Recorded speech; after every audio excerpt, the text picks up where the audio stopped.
Hello praise the Lord everyone, कैसे आप सभी। मैं हूं पास्टर अभिनव, लेकर आया हूं पास्टर बेन्नी इनका एक और संदेश। और आज के संदेश का टाइटल है 7 छींटे लहू यीशु के। और इसमें बताया गया है कि यीशु मसीह के लहू के छींटे 7 बार गिरे थे। और इस वचन पर मनन चिंतन करेंगे। यह बहुत ही पावरफुल वचन है, तो ध्यान से सुनना और परमेश्वर आपको आज के इस वचन के द्वारा बहुत आशीष देगा। इस वीडियो की सत्यता को जांचने के लिए डिस्क्रिप्शन में लिंक दिया गया है और वहां पर जाकर आप ओरिजिनल वीडियो वॉच कर सकते हैं और इस मैसेज को चेक कर सकते हैं। प्रभु आपको ब्लेस करे। तो चलिए शुरू करते हैं। प्रभु बड़ा अद्भुत है, हम सभी जानते हैं। मैं एक प्यारे से गीत के बारे में सोच रहा था। हम सब ने प्यार का स्वाद चखा है, यीशु के नाम में बड़ा मीठा है। चलिए वचन पर चलते हैं, उसके वायदों को देखते हैं। इसे जानना चाहिए। प्रभु अद्भुत रूप में हमसे कीमती बातें कहते हैं। आज मैं यीशु के 7 छींटों या बहने के बारे में शिक्षा दूंगा। एक बार हम 7 गुना बहाए गए लहू को समझ गए तो यह हमारी जिंदगी बदल देगा। आज मुझसे जुड़ने के लिए आपका धन्यवाद। और प्रभु एक बार फिर से तेरे अद्भुत वचन के लिए धन्यवाद। और आज हम तेरे सबसे कीमती और पवित्र नाम में आते हैं, फ्रेश टच को मांगते हैं यीशु नाम में। और परमेश्वर के लोग कहें आमीन। मैं लहू के विलेपन करने पर शिक्षा दूंगा। हम लय व्यवस्था 16 के वचन 11 से 14 तक में पढ़ेंगे। जब मूसा ने आदेश दिया कि हारून लहू को प्रायश्चित के ढकने के ऊपर अपनी उंगली से छिड़के, और प्रभु ने इसे पूरा किया। क्योंकि देखो, लहू को प्रायश्चित के ढकने के ऊपर 7 बार छिड़का जाता है और प्रभु ने 7 बार अपना लहू बहाया। पवित्र शास्त्र हमें ऐसा बताता है। और प्रभु ने, चलिए लूका अध्याय 22 में चलते हैं और हम साथ में वचन 11 को देखेंगे। वह अत्यंत संकट में व्याकुल होकर और भी हार्दिक वेदना से प्रार्थना करने लगा, और उसका पसीना मानो लहू की बड़ी बूंदों के समान भूमि पर गिर रहा था। और वह व्याकुल होकर इतना व्याकुल था कि उसका पसीना ही लहू बन गया। क्यों? ताकि हम चंगे हो जाएं, हमारी आत्मा भी चंगी हो जाए। बाइबल आज्ञा देती है कि हम पूर्ण बने, और केवल लहू के द्वारा ही हम पूर्ण हो सकते हैं। हालेलुया। यीशु ने कहा पूर्ण बनो। एक मनुष्य और आप और मैं पूर्ण हो जाएंगे जब हम कलवारी के कार्यों को और यीशु के लहू के कार्यों को समझ जाएंगे। और मैं इस पर शिक्षा दूंगा और इससे निपटूंगा कि लहू को कैसे अप्लाई करें। आपको पता है लहू को 7 बार बहाया गया, लेकिन आप सभी को पता है कि लहू के 7 अनुप्रयोग भी हैं जो नए विधान में दिए गए हैं। यानी कि इनके 7 उपयोग हैं जो बाइबल में बताए गए हैं। तो मैं यीशु के लहू का 7 बार बहाए जाने में पहले पर चर्चा करने जा रहा हूं, जो गेतसेमनी में हमारे प्राणों के लिए था, और यही हमारी चंगाई के लिए भी बना। और फिर हम मत्ती में देखते हैं, और ये यहाँ पर मत्ती 26 में बहुत शक्तिशाली दिया गया है, और मैं इसे पढ़ने वाला हूं। आइए वचन 67 देखते हैं। तब उन्होंने उसके मुंह पर थूका और उसे घूंसे मारे, दूसरों ने थप्पड़ मारे। अब यहां मारे का अर्थ है उसको पीटा, और यहां हम शब्द मारा या घूंसा मारा देखते हैं। इसका अर्थ है उन्होंने हथेली से, हाथों से मारा। लेकिन इब्रानी में वास्तविक अर्थ क्या है? उनके हाथों में जो छड़ी थी, रॉड्स, उससे मारा। मीका अध्याय 5 में देखो, चलिए मीका अध्याय 5 में चलें तो प्रभु को रॉड के द्वारा पीटा गया था। यह मीका 5 का वचन 1 है। अब हे बहुत दलों की स्वामिनी, दल बांध बांध कर इकट्ठी हो, क्योंकि उसने हम लोगों को घेर लिया है। वे इज़राइल के न्यायी के गाल पर सोंटा मारेंगे। और दूसरी बार में हम मत्ती 26 के 67 में उसके अनमोल चेहरे से लहू को निकलते हुए देखते हैं।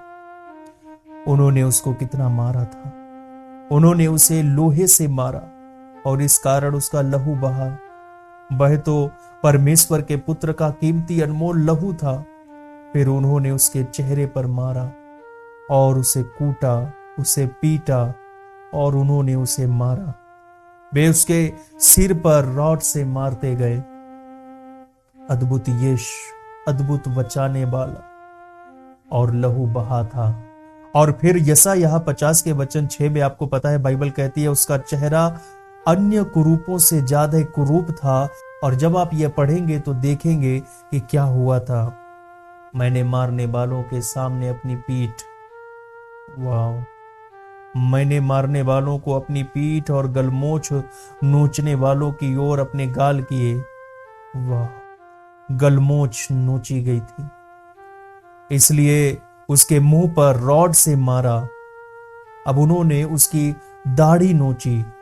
इसी कारण यशायाह ने कहा उसकी कोई सुंदरता नहीं थी, हम उसमें कोई सुंदरता नहीं देख सकते थे, अन्य सभी लोगों की तरह नहीं था, उसको जोत दिया गया था। और यहां हम देखते हैं दूसरी बार लहू बहा, वो भी प्रभु के चेहरे से जो पीटा गया। उसके शत्रुओं ने उसको रॉड से पीटा, उसकी अनमोल दाढ़ी उखाड़ी, उसका चेहरा मनुष्यों की तरह नहीं दिखता था। और यह सब क्रूस से पहले हुआ। यह कैफा के घर की बात है, इसलिए पहली बार लहू गेतसेमनी में बहा। आपको पता है मैं वास्तव में मुश्किल से अपने आंसू रोक पा रहा हूं, क्योंकि जब आप प्रेरितों 20 में यीशु के प्रेम के बारे में विचार करोगे, आपको पता है परमेश्वर के लहू के द्वारा हम मोल लिए गए हैं। परमेश्वर का लहू हमारे उद्धार की कीमत के लिए था। यह परमेश्वर का प्रेम था जिसमें यीशु वहां कैफस के घर में खड़ा था। तीसरी बार लहू बहा जो मत्ती 27 में दिया गया है। और मैं आपके साथ इन सभी वचनों में जाना चाहता हूं। मैं वचन 26 में आपको यह वचन दे रहा हूं, और जो यह कहता है, इस पर उसने बरअब्बा को उनके लिए छोड़ दिया और यीशु को कोड़े लगवाए। जब उसने यीशु को कोड़े लगवा कर सौंप दिया कि क्रूस पर चढ़ाया जाए, लेकिन उससे पहले प्रभु के कोड़े लगाए गए थे, कोड़ों से मारा गया। अब उसकी पीठ पर कोड़े मारे गए। उन दिनों में कोड़े मारने का साधन यातना का अंतरंग था। उस कोड़े के बरौनी में लोहे के टुकड़े या कांटे होते थे। वे जानबूझकर उसको वहां रखते थे। जब यह पड़ता था तो मांस चीर देता था और प्रभु का मांस फटकर खुल गया था। और मैंने आपको वचन में दिखाया है, हम सभी इसे एक बार और देखते हैं यशायाह 50 में। धन्यवाद प्रभु यीशु, आपका धन्यवाद। वचन 6, मैंने मारने वालों को अपनी पीठ, उसका शरीर फट गया, उसका मांस लोहे के टुकड़ों से फटकर खुल गया था। मैंने कुछ केसेस में यह भी पढ़ा है कि उन्होंने तेज धार वाली हड्डियों का, जानवरों की हड्डियों का भी इस्तेमाल किया। तो कल्पना करो प्रभु को पीटा गया, किससे? कोड़े से मारा गया, जिसमें ढेर सारी स्ट्रिप्स थीं, और उन्होंने धातु को भी रखा, और उसमें और कुछ साहित्यों के अनुसार उन्होंने हड्डियों का भी इस्तेमाल किया। जगह जगह पर गांठें बंधी हुई थी ताकि वे धातु गिरे नहीं। वे धातुएं रोल की हुई थी जैसे कोई नाखून हो और मांस फाड़ देती हो। इसी कारण जैसा कहा गया कि उसका चेहरा और रूप इतना बिगड़ गया था कि वह मनुष्य नहीं जान पड़ता था। यह राष्ट्रों पर बहाया गया था। अब वचन 6 के 1 में ध्यान दो। मैंने पीठ दे दी। प्रभु ने अपनी पीठ दे दी। उसने अपनी खुद की इच्छा और चॉइस से अपनी पीठ दे दी। उसने आनाकानी नहीं किया। उसने अपनी पीठ उनको दे दी जिसने उनको पीटा। अपनी खुद की मर्जी से, यह उसकी मर्जी थी कि पीठ दे। उसने आनाकानी नहीं की, उसने मना नहीं किया, उसने विरोध नहीं किया। उसने उन्हें अपनी पीठ दे दी। यह उनका प्यार है ना? और इसलिए यह तीसरी बार हमारे स्वास्थ्य पर, हमारी चंगाई के लिए लहू बहाया गया। दूसरी बार लहू तब बहाया गया जो उसके चेहरे से निकला था, यानी कि एक दिन हम उसके समान हो जाएंगे। हम यहाँ देखते हैं हमारी चंगाई के लिए उसकी पीठ ने कोड़े खाए, उसका मांस फटा। और अब चौथी बार लहू बहाया गया। चलिए वापस मत्ती 27 में, और मत्ती एक सुंदर ढंग से बताता है, इसलिए चलिए वचन 27 देखते हैं, मत्ती 27 का। तब हाकिम के सिपाहियों ने यीशु को किले में ले जाकर सारी पलटन उसके चारों ओर इकट्ठी की और उसके कपड़े उतार कर उसे लाल रंग का बागा पहनाया और कांटों का मुकुट गूंद कर उसके सिर पर रखा और उसके दाहिने हाथ में सरकंडा दिया और उसके आगे घुटने टेक कर उसे ठट्टों में उड़ाने लगे और कहा, हे यहूदियों के राजा नमस्कार, और उस पर थूका और वही सरकंडा लेकर उसके सर पर मारने लगे। वचन 28 में कुछ चीजें हैं जिन्हें मैं आपके साथ बांटना चाहता हूं। यह बताता है, उन्होंने उसे एक लाल रंग का बागा पहनाया। मैंने आज कुछ बहुत ही शक्तिशाली देखा जिसने मुझे वास्तव में गहराई से हिलाया। उत्पत्ति 3 के 18 में मेरे साथ चलो। आप इस उत्पत्ति 3 के 18 द्वारा सच में आशीषित होंगे। परमेश्वर ने कहा, जब आदम गिर गया था तब उसने कहा, क्योंकि तूने पाप किया है, उसने कहा, भूमि तेरे कारण शापित है, तू उसकी उपज जीवन भर दुख के साथ खाया करेगा और वह तेरे लिए कांटे और ऊंट कटारे उगाएगी और तू खेत की उपज खाएगा। मैंने पाया कि ऊंट कटारों का रंग क्या था, क्योंकि यहां यह वचन कहता है कांटों और ऊंट कटारों का रंग वैसा ही था जैसा उस बागे का रंग था। तो यीशु ने वह अभिशाप ले लिया जो इस ग्रह पर था, क्योंकि परमेश्वर ने कहा था, भूमि तेरे कारण शापित है, वह कांटे और ऊंट कटारे उपजाएगी। और उन्होंने प्रभु के सिर पर कौन सा मुकुट रखा, उन्होंने किस रंग का गोरखा पहनाया था? यह उत्पत्ति का अभिशाप था। मैंने इसे कभी नहीं सुना था,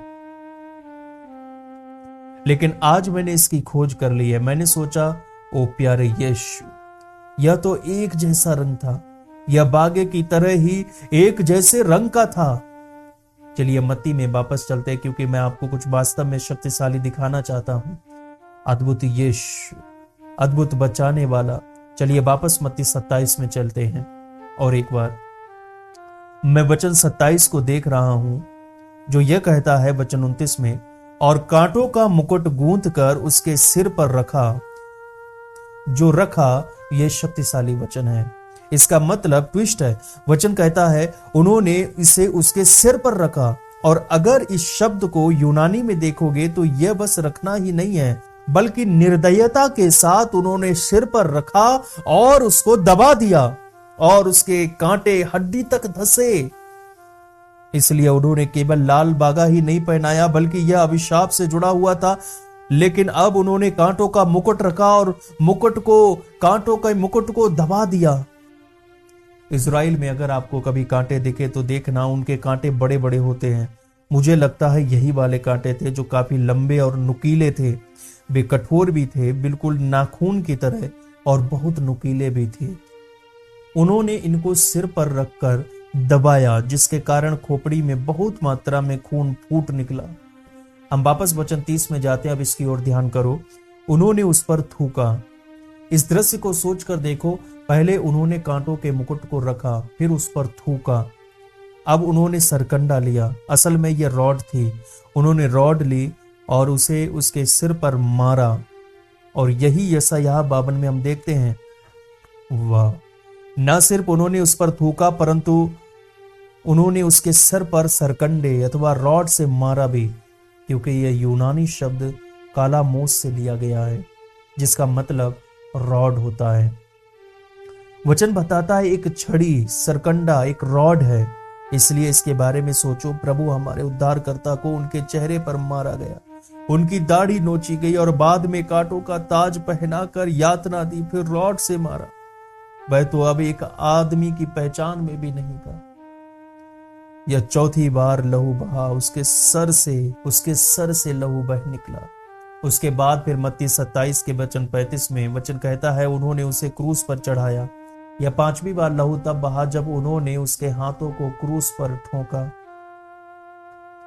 अच्छा, सबसे पहले मैंने जल्दी ही कहा था, लहू चौथी बार बहाया गया हमारी सूरत के लिए और फिर हमारे शरीर की चंगाई के लिए, और यह हमारी मस्तिष्क की चंगाई के लिए था जो उन्होंने कांटों का ताज पहना था।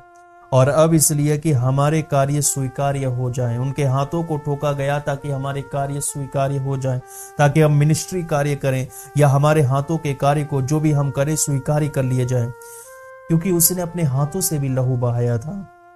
हालेलुया!